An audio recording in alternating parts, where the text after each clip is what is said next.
এবং আমরা বিশ্বাস করি এই আন্দোলনে যারা শহীদ হয়েছে, ইভেন এখন পর্যন্ত ইসলামী ছাত্র শিবিরের শহীদ সংখ্যা কত অনেকেই প্রশ্ন করেছেন।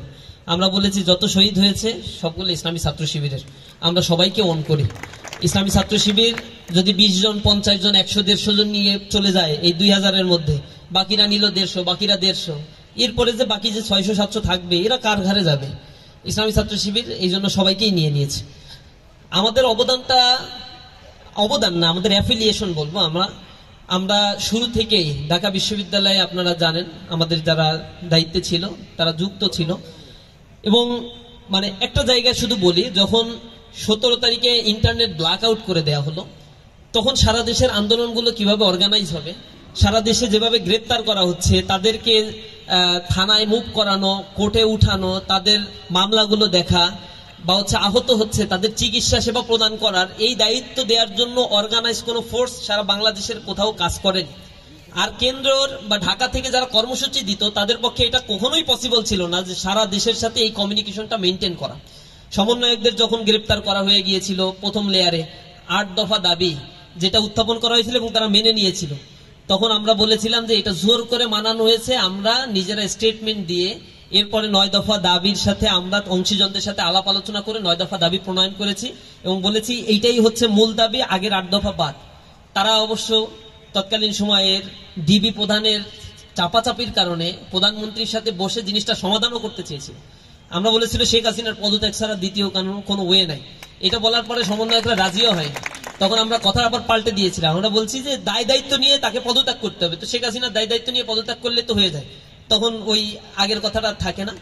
তো সব মিলে আমরা এই জায়গাগুলোতে সারা দেশ কানেক্ট করা, ঢাকার স্পটগুলো নির্ধারণ করা। ঢাকা বিশ্ববিদ্যালয়ে যারা সমন্বয়ক ছিল তারা তো একটা ঘোষণা দিত কোন স্পটে আন্দোলন হবে, কে দাঁড়াবে, কে আহত হলে কোথায় নিয়ে যাওয়া হবে, তাদের ডিফেন্সের জন্য লাঠি সোটার অনেক প্রয়োজন ছিল, অনেক সাপোর্টের দরকার ছিল। এটা অর্গানাইজ ফোর্স ছাড়া এটা অসম্ভব বিষয় ছিল। ইসলামী ছাত্র শিবিরের এই জায়গা থেকে আমরা তাদের পাশে ছিলাম, সামনে ছিলাম। আপনাদের রাজশাহীতে তো যারা ছিল তারা দেখছে, চিটাগাং বা সারা দেশের ক্ষেত্রেই আমি যেটা করতাম, যোগাযোগ মেনটেন করা, কর্মসূচি অর্গানাইজ করা, এই দায়িত্বগুলো থাকার কারণে খুব কঠিন মুহূর্তেও যখন আমার নাম্বারগুলো ট্র্যাকিং হতো, সকালে একটা নাম্বার, বিকেলে একটা নাম্বার, রাতে একটা নাম্বার, এক জায়গায় ঘুমাতাম আর এক জায়গায় 15 কিলোমিটার দূরে গিয়ে কথা বলে এসে 5 কিলোমিটার দূরে ফোন খুলে তারপরে আবার আসতাম, থাকতাম। এভাবে করে আমাদের দিন রাত চলতো। ওই ইন্টারনেট ব্ল্যাক আউটের সময় অফলাইনে কথা বলা যেত। ওই সময়ও যাতে কেউ মনক্ষুণ্ণ না হয়, আন্দোলনটা হারিয়ে না যায়, ছাত্রদের সাথে মনোবল যোগানো, আহতদের চিকিৎসা সেবা প্রদান করা, যারা নিহত হচ্ছে। আমি নিজেও কয়েকটা জানাজায় উপস্থিত হয়েছি, পরিচয় দিয়ে কথা বলতে পারি নাই, জাস্ট গিয়েছি, কথা বলে জানাজা পড়ে দিয়ে চলে আসতে হয়েছে। আমরা সর্বোচ্চ চেষ্টা করছি ছাত্রদের পাশে থাকার জন্য। আর কন্ট্রিবিউশনের কথা কোনোদিন যদি আমাদের কোনো স্মারক বের হয়, চেষ্টা চলছে, আপনারা সেখানে বুঝতে পারবেন। তবে আমরা বলবো আন্দোলনটা স্বতঃস্ফূর্ত ছিল এবং যত মানুষ নেমেছে কার্যত মানে সকল শ্রেণী পেশার মানুষের অংশগ্রহণটা এখানে মুখ্য ছিল। তো আল্লাহ রাব্বুল আলামিন আমাদেরকে ফ্যাসিবাদ মুক্ত করেছেন, এটাই আল্লাহর কাছে আমরা দোয়া করি, সামনের বাংলাদেশটা যেন তারুণ্য গড়ে তুলতে পারে। আল্লাহ আমাদের তৌফিক দিন।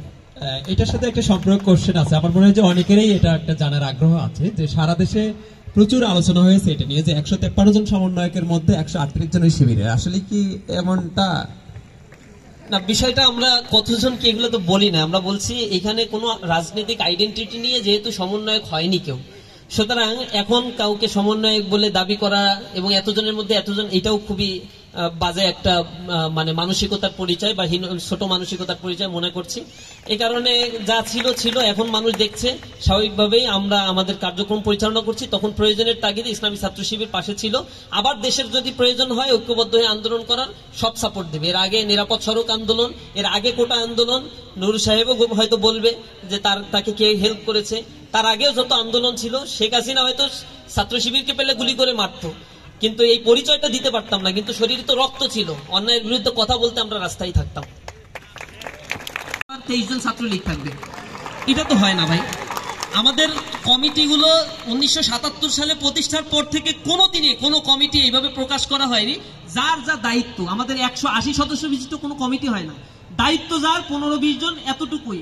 এর বাইরে নিচের দিকে অর্গানিক পদ্ধতিতে সংগঠন পরিচালিত।